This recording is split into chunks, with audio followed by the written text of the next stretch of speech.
Meu amigo, minha amiga, nós estamos agora a 52 dias das eleições mais importantes do nosso país nesses últimos tempos. No entanto, alguns assuntos estão atropelando a pauta política eleitoral, como, por exemplo, o fato que aconteceu ontem, que também está ligado à questão política eleitoral aqui no nosso país, que foi o bombardeio que surgiu contra o ministro Alexandre de Moraes, o ministro Flávio Dino, por conta de uma ação criminal em que envolve ali um suposto jornalista, que poderia ser um criminoso, como as investigações estão mostrando, associado com outros criminosos para colocar em risco a integridade da família do ministro e dele próprio. Até onde isso pode ser tolerável? Até onde isso pode ser aceitável? Então se criou um mito, né, uma coisa sagrada, que a fonte não pode ser descoberta jamais, porque isso está na Constituição Federal. Mas eu mostrei para vocês ontem que dentro da Constituição ou das Constituições podem acontecer situações em que direitos constitucionais estejam em oposição. Por exemplo, o direito à fonte versus ou contra o direito à intimidade, à vida privada, à segurança, à vida de uma pessoa. Quando existem esses tipos de conflitos, como é que o julgador tem que analisar? Pelos valores preponderantes, aqueles que são mais importantes. Então, nesse caso aí, é óbvio que qualquer constitucionalista diria, olha, um conflito lá da quebra do sigilo da fonte, que versus a integridade, a honra, a vida privada de uma pessoa, a segurança dele e da sua família, o que é mais preponderante para se proteger?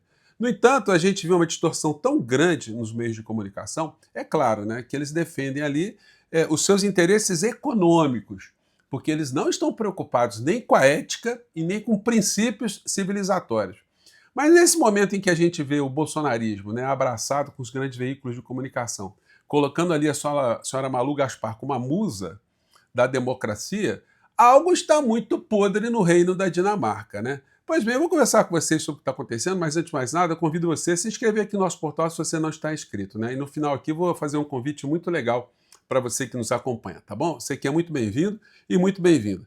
Bom, então, gente, a gente quer mudar de assunto, mas não dá, né? A senhora Malu Gaspar, ontem, dando aula de Direito Constitucional, disse o seguinte para todos nós. Aí vamos ver aqui se faz sentido isso que ela está falando, tá? Violar o sigilo da fonte, que foi inclusive exposta. Hoje todos sabemos quem foi a fonte. Ah, mas é um inimigo político. Gente, é assim que surgem as denúncias. Não há denúncia possível do seu amigo. Quer dizer, até há, mas é muito mais raro. Além do que... Só uma perguntinha. O jornalismo só se faz com denúncia? O jornalismo depende de alguém fazer uma denúncia. Se não houver denúncia, não tem jornalismo. Bom, essa é a primeira questão. Exatamente, não interessa se quem foi que denunciou, interessa. A informação é verdadeira, ela é de interesse público. Não interessa quem denunciou. Interessa se a informação é verdadeira e se tem interesse público. Olha, gente, é o seguinte. Quando a gente vê gente reproduzindo esse tipo de pensamento míope, a coisa fica muito preocupante no campo da civilização, né? Porque isso que ela acabou de dizer, então poderíamos aceitar que qualquer informação obtida de forma ilícita, ela poderia ser utilizável para o jornalismo. Vejam só, seria utilizável, seria útil para o jornalismo, mas não seria útil para o direito. Sabe por quê? Porque toda a prova obtida de forma ilícita, ela fica contaminada, ela fica imprestável, ela contamina tudo aquilo que comprovar que a figura estava envolvida em algum tipo de crime. Então, segundo a senhora Malu Gaspar, o que interessa é se a informação é verdadeira. Ah, é? Então, uma informação obtida sobre tortura, por exemplo. Vamos imaginar que o ex-policial federal, que conseguiu informações quebrando sigilos, invadindo sistemas, obtendo informações de forma ilícita, que ele torturasse uma pessoa também. Que ele matasse uma pessoa para obter informação e passasse para o suposto jornalista para fazer uma matéria. Então, essa fonte estaria protegida? Então, se a mesma fonte, né, invadisse, por exemplo, uma clínica ginecológica e conseguisse, com câmeras ali, informações da vida privada de uma pessoa, isso poderia ser aceitável também? Qual é o filtro moral dessas pessoas todas? Então, gente, muita calma nessa hora, né?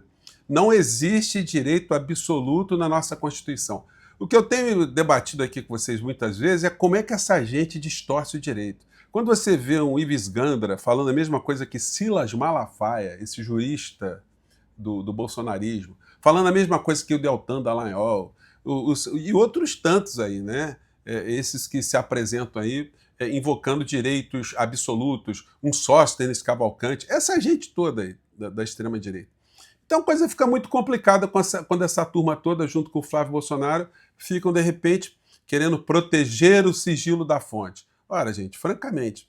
Então hoje a gente vê os jornais reproduzindo tudo isso, né? A gente vê aqui o editorial hoje do Globo, e eles escondem coisas muito importantes. Aqui o editorial dizendo isso aqui, né?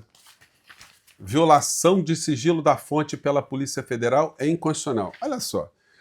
Só que quem está sendo atacado nessa história, né, de uma forma muito frontal e descarada, é o ministro Alexandre de Moraes. Na coluna da Malu Gaspar de hoje é esse aqui, ó. Alexandre de Moraes fragiliza a democracia ao violar sigilo da fonte de jornalista.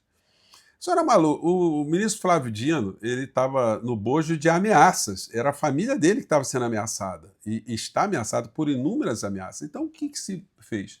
Mandou-se investigar quem é que estava expondo a vida dele a algum tipo de risco. E se chegou a essas informações todas. A Polícia Federal não tem como dizer assim, olha, nós estamos descobrindo, mas nós não vamos invadir mais porque tem uma fonte aí. Então, francamente, né?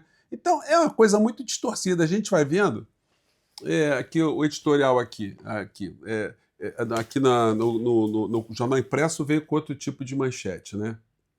Veio com essa aqui. Heróis ou vilões da democracia? Aí veio a Júlia do Alibe. Banalizar sigilo é inovação perigosa, né? Aqui, ó.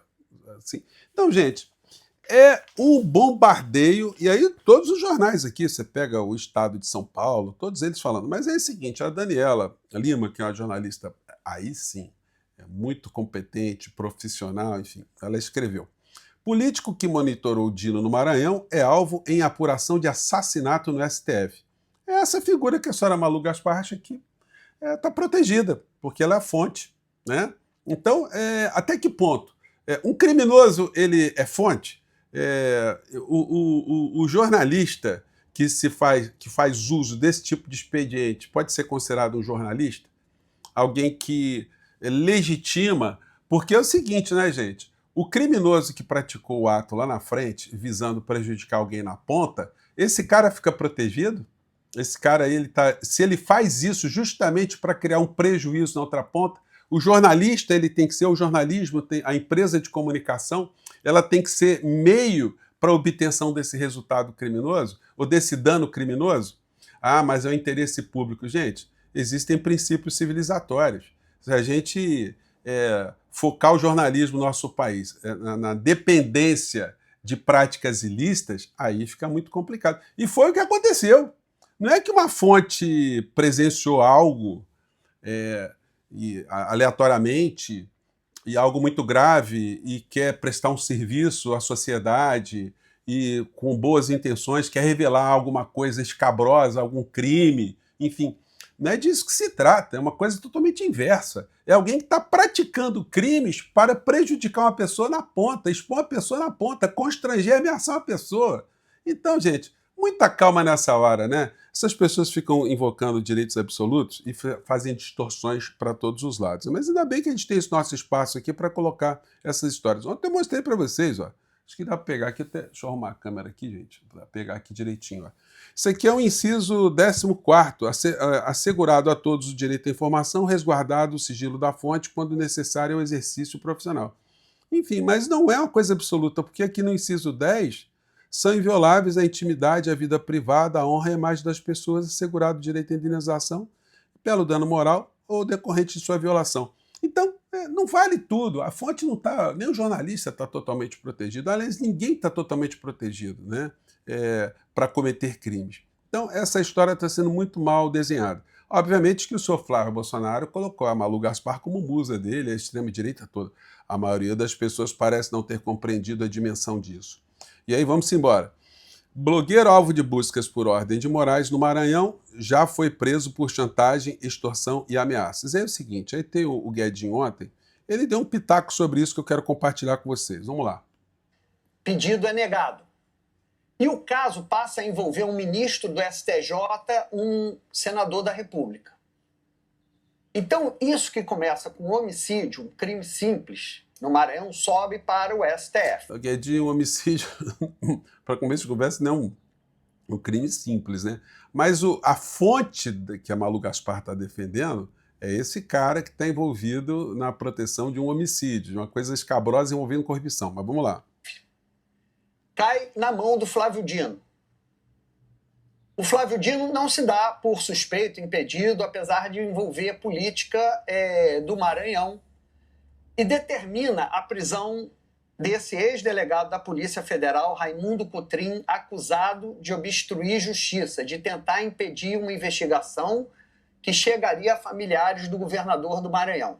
Essa é a fonte, tá? Que a Malu Gaspar está protegendo. Esse Raimundo Cotrim é preso por decisão do Flávio Dino. Na casa dele são apreendidas 26 armas e 500 munições. Isso é a fonte. Vamos sublinhar sempre, né? A fonte. É essa fonte que tem que ser protegida a todo custo, né? Vamos seguir. Algumas delas sem registro. Então, a partir daí, há uma série de publicações desse jornalista que mostra movimentações dos filhos do Flávio Dino indo para o judô, da mulher do Flávio Dino saindo de casa.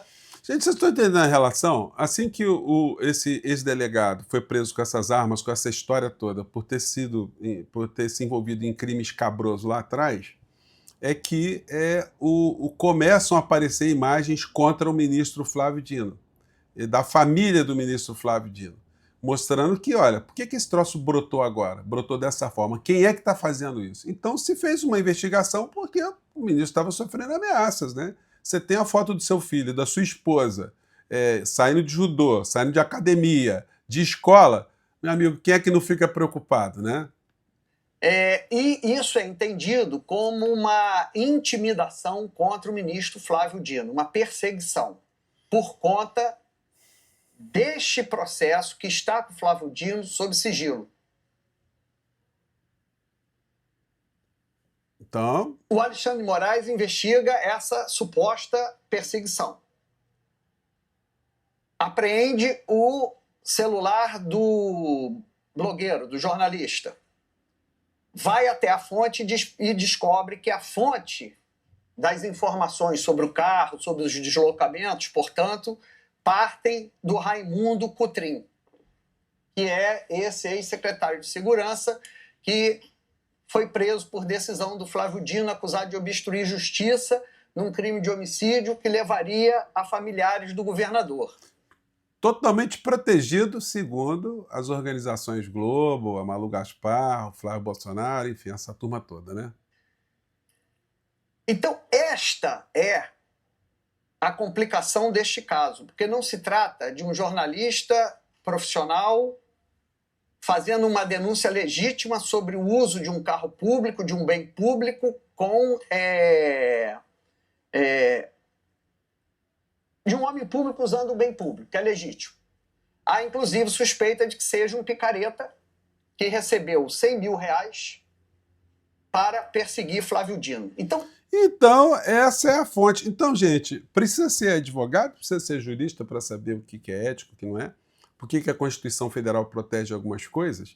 E por que elas não são absolutas? Como eu disse a vocês ontem, nem o direito à vida no nosso país é absoluto. A liberdade não é um direito absoluto. Se você comete um crime, você perde a sua liberdade. Não pode dizer assim, não, eu tenho direito à liberdade, como o Bolsonaro falia. A liberdade vale mais do que a vida, né?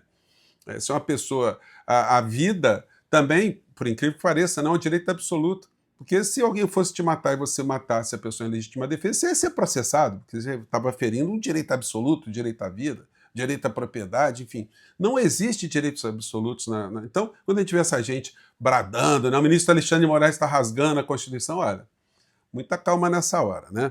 Então, gente, olha, para finalizar, quero convidar você para segunda-feira, às 19 horas, na Associação Brasileira de Imprensa. Vou bater um papo com vocês, vamos falar, e vamos mais do que isso, vamos montar estratégias para você participar, vamos sair dali com muitas informações sobre esse processo político-eleitoral de 2026.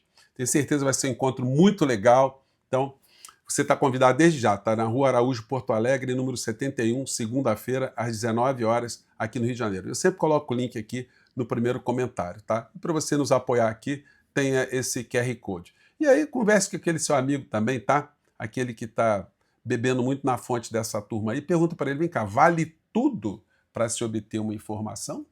E essa informação que é obtida de qualquer forma, ela tem que ser útil até que ponto?